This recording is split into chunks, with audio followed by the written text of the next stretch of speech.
Hai, Assalamualaikum warahmatullahi wabarakatuh dan salam sejahtera. Saya Muhammad Lufai Kabir Azizan, bernama matrik C21A1815 dan dalam video ini kami akan membentangkan tentang tajuk yang berkaitan dengan gerakan hippie. Okey, jadi gerakan hippie ini muncul pada asalnya di benua Amerika Utara pada tahun pertengahan 60-an dan kemudian yang tersebar secara meluas ke seluruh dunia. Golongan mereka ini sering menunjukkan penolakan terhadap norma konvensional yang diamalkan oleh masyarakat di seluruh dunia pada ketika itu.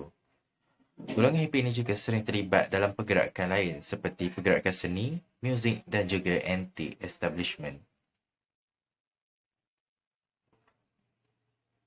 Golongan hippie ini, mereka bukan sahaja mengajar perubahan sosial, tetapi mereka juga membangunkan budaya counterculture yang mendefinisikan era itu.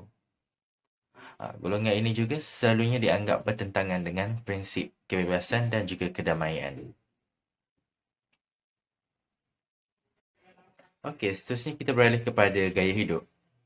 Golongan hippie ini biasanya mengamalkan gaya hidup yang agak berlainan daripada kebanyakan masyarakat lain yang hidup pada era itu. Mereka biasanya mengamalkan penggunaan bahan kimia seperti ganja dan juga LSD dengan alasan untuk mencari kebenaran. Golongan mereka juga mengamalkan gaya hidup yang agak bersederhana, tidak terlalu mewah dan juga tidak terlalu susah. Mereka juga sangat menghargai seni, muzik dan juga aktiviti sosial yang lain. Golongan hippie ini juga sangat bersifat terbuka ataupun open-minded terhadap pelakuan seperti seks bebas, ideologi anti-perang dan juga anti-establishment. Mereka juga mengamalkan diet pemakanan secara sihat kerana ingin menjaga alam sekitar. Golongan hippie ini sangat terkenal kerana mereka mengamalkan diet pemakanan seperti vegetarianism dan juga veganism. Alasan kenapa mereka mengamalkan diet sedemikian adalah kerana mereka sangat menghargai alam sekitar. Hai, Assalamualaikum warahmatullahi wabarakatuh. Nama diberi Wan Husni Syakir bin Wan Muhammad Najmuddin. Nombor matrik 0A1491. Saya akan meneruskan dengan subtopik The Hippie Trail. Di mana yang pertama sekali iaitu asal usul. Ramai anak muda berusaha untuk melepaskan diri daripada kekangan masyarakat mereka, menolak materialism dan menerima gaya hidup alternatif. Seterusnya, saya masuk kepada laluan. Bermula di Eropah Barat dengan pengembara melalui Turki, Iran, Afghanistan dan kemudian lebih jauh ke Asia Selatan, sehingga sampai ke destinasi seperti India dan juga Nepal. Kita boleh lihat gambar raja di belakang di mana itu di laluan The Hippie Trail. Okey, saya akan meneruskan lagi iaitu dengan pertukaran budaya.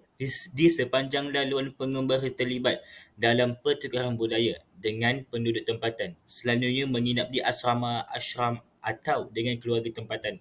Interaksi ini dapat memupuk gabungan falsafah dan amalan barat dan timur. Di bawah itu kita boleh melihat di mana gambar raja tersebut iaitu melawat hippie di Kabul pada tahun 1976. Seterusnya kita masuk kepada penerokaan rohani. Ramai pengembara tertarik ke timur kerana apa? Kerana tradisi kerohanian yang kaya. India khususnya merupakan destinasi popular bagi mereka yang mencari pencerahan, meditasi dan pertemuan dengan guru. Di bawah gambar raja tersebut kita boleh melihat bas Volkswagen Kombi pada tahun 1967 yang dihiasi dengan lukisan tangan gaya hippie. Okey, saya akan meneruskan lagi iaitu dengan penurunan di mana jejak hippie merosot dalam populariti pada akhir tahun 1970-an disebabkan oleh pelbagai faktor termasuk ketidakstabilan politik, peningkatan sekatan jalan raya, perjalanan dan pencerobohan Soviet ke atas Afghanistan pada tahun 1979. Kebangkitan bentuk pelancongan yang lebih dikomersialkan juga memainkan peranan yang penting. Di sebelah saya, kita boleh lihat gambar raja tersebut di mana iaitu Jalan Freak di Kathmandu pada tahun 2009. Akhir sekali, refleksi subtopik The Hippie Trail di mana yang pertama iaitu kerohanian dan pencarian makna hidup. di mana kita dapat mencari pengalaman spiritual dan makna hidup dan dapat mengetahui bagaimana pengalaman tersebut mempengaruhi pemahaman mereka tentang kerohanian, kehidupan dan diri mereka sendiri. Yang kedua iaitu budaya dan pertukaran antara barat dan timur. Perjalanan di sepanjang Hippie Trail melibatkan interaksi dekat dengan budaya yang berbeza dan memahami tentang bagaimana pertukaran budaya ini telah mempengaruhi pandangan dunia. Sekian daripada saya. Sekian. Assalamualaikum, saya ingin meneruskan pembincangan ini di bahagian subtopik fashion dalam hippie. Dalam dunia fashion yang berkembang dengan pesat pada zaman ini, gaya pemakaian merupakan faktor utama untuk seorang individu menzahirkan identiti dan kreativiti individu tersebut. Dalam hippie, yang pertamanya ialah memakai rantai yang bersaiz besar. Dengan memakai rantai yang bersaiz besar ini, ia dapat memberikan sentuhan berani dan unik kepada seseorang individu tersebut. Seterusnya, memakai baju yang bercorak. Dengan memakai baju yang bercorak, iaitu gabungan baju tie-dye yang berwarna-warni, bukan sahaja dapat mencerminkan gaya yang santai, tetapi juga ia memberikan rasa yang kreatif dan menarik kepada seseorang yang memakai baju bercorak tie-dye tersebut. Seterusnya kita pergi ke maxi dress. Maxi dress ni ialah pakaian atau fashion yang digunakan oleh kaum wanita. Bagi wanita, maxi dress adalah salah satu pilihan yang tepat untuk menonjolkan keanggunan dan keselesaan kepada diri mereka pada zaman itu. Mereka menolak berpakaian yang ketat pada zaman tersebut. Seterusnya kita ke poin yang keempat, iaitu memakai boot yang tinggi. Boot yang tinggi ini selalunya dipakai oleh wanita. Ia dipilih bukan sahaja untuk memberikan ketinggian visual, tetapi juga ia menambah elemen urban dan bergaya pada penampilan diri mereka. Kemudian kita ke poin yang kelima, iaitu berambut panjang. Berambut panjang adalah yang selalu diaplikasikan oleh kaum lelaki pada zaman itu.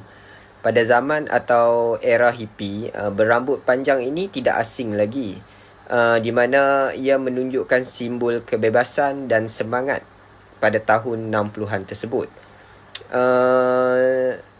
Berambut panjang ialah sebahagian daripada fashion pada zaman hippie, iaitu ia mengejar keamanan dan kebebasan melalui penampilan semula jadi yang tidak terkawal. Seterusnya kita ke poin yang terakhir, iaitu mempunyai potongan yang longgar. Memakai pakaian yang longgar pada era hippie adalah simbol kebebasan dan keamanan. Potongan longgar mencipta gaya yang santai dan membolehkan ekspresi diri bebas berkembang dalam semangat keberanian dan kreativiti era pada zaman tersebut. Contoh artis atau pelakon yang mengamalkan fashion yang berlandaskan hippie ialah Johnny Depp.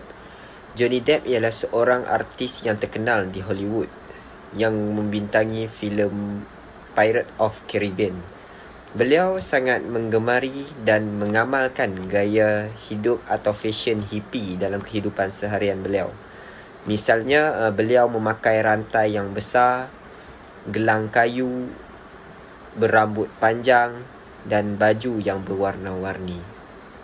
Akhir sekali, dengan menggabungkan unsur-unsur fashion ini, setiap individu boleh mencipta penampilan yang unik dan lebih menawan.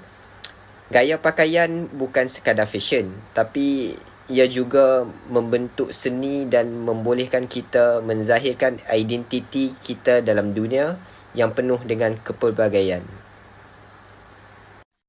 Seterusnya adalah ideologi, di mana ideologi dalam hippies mempunyai pelbagai ideologi yang diketengahkan, antaranya adalah perdamaian dan anti perang, di mana golongan hippies dan Vietnam menganjurkan kedamaian daripada peperangan. Hal ini kerana mereka melihat peperangan ini bertentangan dengan nilai keharmonian dan kebebasan yang mereka tetapkan. Manakala dari segi pendapat, keamanan dan anti perang ini masih kekal relevan dalam masyarakat hari ini kerana dengan mengambil kira pelbagai konflik dan masalah global yang berlaku di dunia ini. Ideologi yang seterusnya adalah kebebasan menolak otoritarianisme dan kepatuhan, di mana golongan hippies ini menjalankan kehidupan mengikut peraturan sendiri, terutamanya golongan muda yang ingin mencuba budaya barat seperti menyimpan rambut panjang, berpakaian yang berwarna terang dan terlibat dengan aktiviti sosial yang terlampau. Pendapat kepentingan kebebasan individu akan terus berkembang dan konsep ini akan terus mempengaruhi pergerakan hak asasi manusia dalam keadaan sosial dan cinta akan komunalisme. Ideologi yang seterusnya adalah menggalakkan cinta. Okey, dalam hippies sangat menggalakkan cinta kerana cinta merupakan perkara yang baik dalam konteks cinta sesama manusia dan cinta kepada alam semula jadi. Manakala pendapat, konteks inilah konsep cinta dan perkauman akan kekal relevan terutamanya dalam konteks kelestarian dan perubahan iklim.